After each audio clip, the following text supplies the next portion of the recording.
बाण प्राय सरकंडे अथवा शुतुरमुर्ग या जिराफ की टांगों की हड्डियों को छील कर बनाए जाते हैं।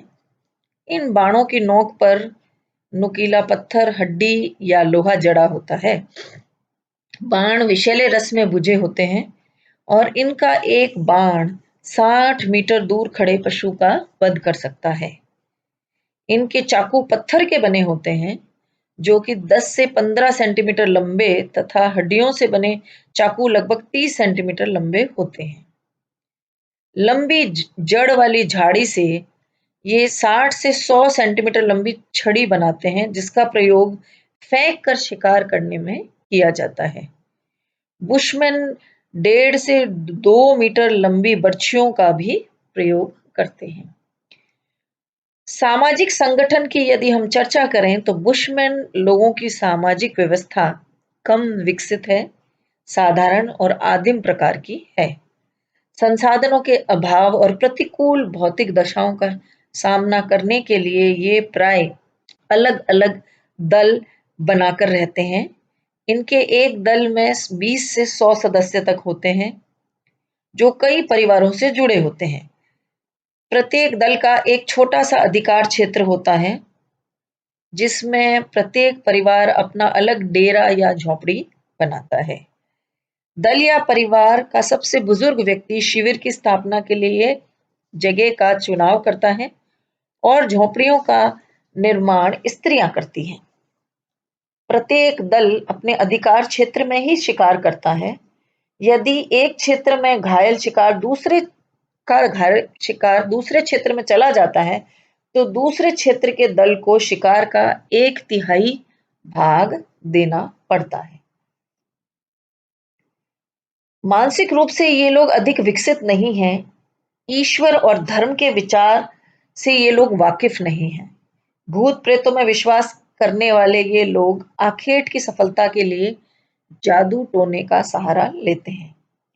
भूख, कुपोषण और बीमारियों के कारण इन लोगों की मृत्यु दर ऊंची होती है। वह जीवन प्रत्याशा, लाइफ एक्सपेक्टेंसी भी कम होती है। गरीबी और बदहाली इनके चेहरे पर झुर्रियों के रूप में झलकती है और 18-20 वर्ष की अल्पायु में ही ये बूढ़े दिखने लग जाते हैं। शायद ही कोई बुशमैन 35 वर्ष की आयु को पकड़ता है। परिस्थितियों की मार से ये लोग जीवन की जंग हार जाते हैं और इनकी संख्या में बहुत तेजी से कमी आ रही है। गर्म मरुस्थल के इन निवासियों की सभी गतिविधियों पर पर्यावरण की अमिट छाप देखने को मिलती है। जैसे उदाहरण के रूप में इस क्षेत्र में जल का संकट है, अतः जीवित रहने के लिए इन लोगों ने जल के संरक्षण की अनूठी विधियां खोजी हैं। ये लोग हिरण के पेट की थैली तथा शुतुरमुर्ग के अंडे के खोल में जल का भरण कर पाने में सफल हुए हैं। ये दोनों जीव बुशमैन के पर्यावरण के अभिन्न अंग हैं। दूसरा, शरीर में जल की कमी के कारण इनकी मृत्यु जल्दी होती है और इस अनुभव के आधार पर उन्होंने भोजन में उन पदार्थों को शामिल किया है जिससे शरीर में जल की कमी न हो। त्यास्मा, तरबूज, खरबूजे, बेर, जड़ें, गांठें आदि ऐसे ही भोजन पदार्थ हैं जो जल से भरपूर हैं। शुष्क मौसम में शिकार की कमी के कारण कई कई दिन इन्हें भूखा रहना पड़ता है और थोड़े ही भोजन पर जीवित रहने का भी प्रशिक्षण मिलता है।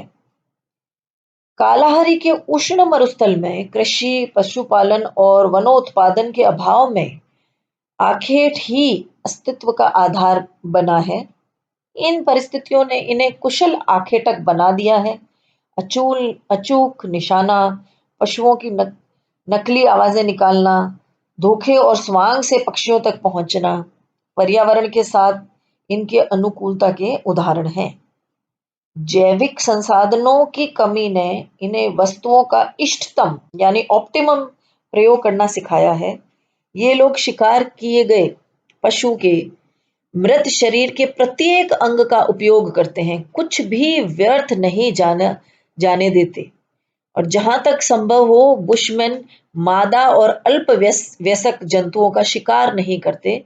क्योंकि वे जानते हैं कि भविष्य में इन्हीं से जीवों की बढ़ोतरी होगी और वो भोजन के काम आएंगे।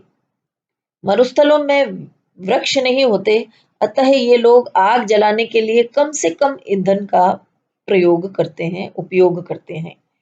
गर्मी और सर्दी से बचने के लिए गुफाओं में छिपना, मच्छरों से बचने के लिए शरीर पर लेप लगाना इन्हें पर्यावरण ने सिखाया है। अकाल के समय बुशमैन स्त्रियां गर्भ धारण नहीं करती, क्योंकि वो जानती हैं कि भोजन पानी की तलाश में न जाने कब ठौर ठिकाना छोड़ना पड़ेगा और ऐसे में इनकी जान का जोखिम बन जाएगा। पर्यावरण कितने बढ़िया तरीके से मनुष्य को अपने